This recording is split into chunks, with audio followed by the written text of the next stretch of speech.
2. Phénomènes de société. Exercice 14.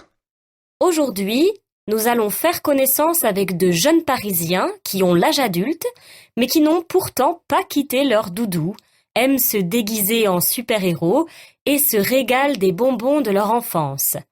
On les appelle les adolescents. Cette contraction entre adultes et adolescents désigne ces éternels nostalgiques qui refusent de grandir.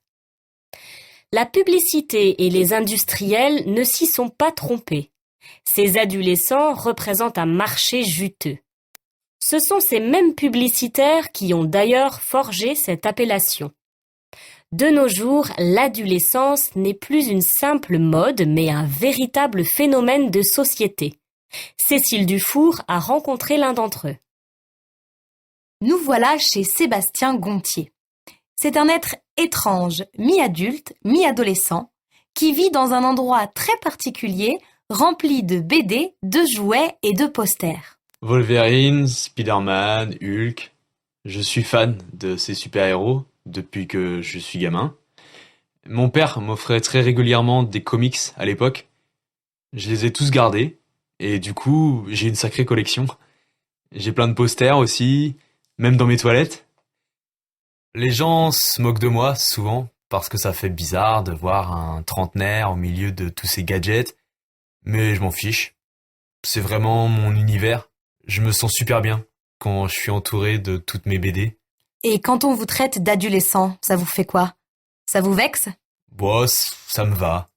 C'est clair que j'ai pas envie de perdre mon âme d'enfant. Et puis je l'assume complètement. J'adore les dessins animés. Sébastien Gontier peut paraître bizarre et en décalage total avec le monde qui l'entoure.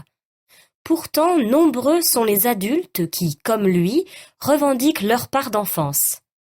Aujourd'hui en France, les adultes fans de BD et de films de super-héros se comptent par centaines de milliers. Le phénomène ne touche pas que les produits culturels. La grande consommation est à l'heure, elle aussi, de l'adolescence. Il semblerait même que le phénomène ait envahi toute notre société de consommation. Alors, qui sont ces adolescents? Pourquoi sont-ils toujours plus nombreux à vouloir retourner en enfance? La journée d'un adolescent commence en général assez tard. Sébastien Gontier, par exemple, prend rarement son petit déjeuner avant 10 heures. Les efforts physiques sont limités au maximum. Jeux vidéo, BD, films, Sébastien Gontier passe le plus clair de son temps dans son appartement qu'il a transformé en cocon et qu'il partage avec son colocataire, autre adolescent, lui aussi scotché à son ordinateur. Comme un Peter Pan moderne, Sébastien Gontier reste accroché à son enfance et ne s'en cache pas. T-shirt, mais aussi caleçon de super-héros. Et ça me pose pas de problème avec les filles. Il y en a qui ont le même délire que moi. Mais Sébastien est bien obligé de sortir pour aller travailler et se nourrir. Sa nourriture se compose presque exclusivement de plats achetés dans des fast-foods. Rien d'équilibré donc. Une fois les sandwichs engloutis, direction le magasin de bande dessinée. Aujourd'hui, de plus en plus de boutiques vendant des BD et des produits culturels ciblent les adolescents. Plus des 3/4 de la production de bandes dessinées françaises s'adresse à un public de plus de 25 ans. Sur les étagères de ces magasins, on trouve des figurines des dessins animés préférés de ces grands ados, et elles se vendent comme des petits pains. Sébastien Gontier n'est donc pas le seul, et depuis plusieurs années, les sociologues commencent à s'intéresser à ce phénomène culturel. Vincent Petit est l'un de ses spécialistes. La distinction entre enfance et âge adulte commence à être difficile à saisir.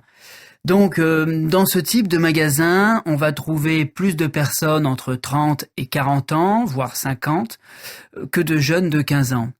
On ne peut pas dire que les adolescents représentent une catégorie sociale, contrairement aux retraités par exemple, parce qu'aujourd'hui, cette culture est partagée par une bonne partie de la société.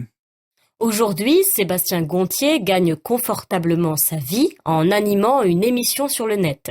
Émission remplie de sketchs et de références qui s'adressent aux autres passionnés comme lui. Ils sont plus de 50 000 à suivre ses aventures et ses délires chaque semaine.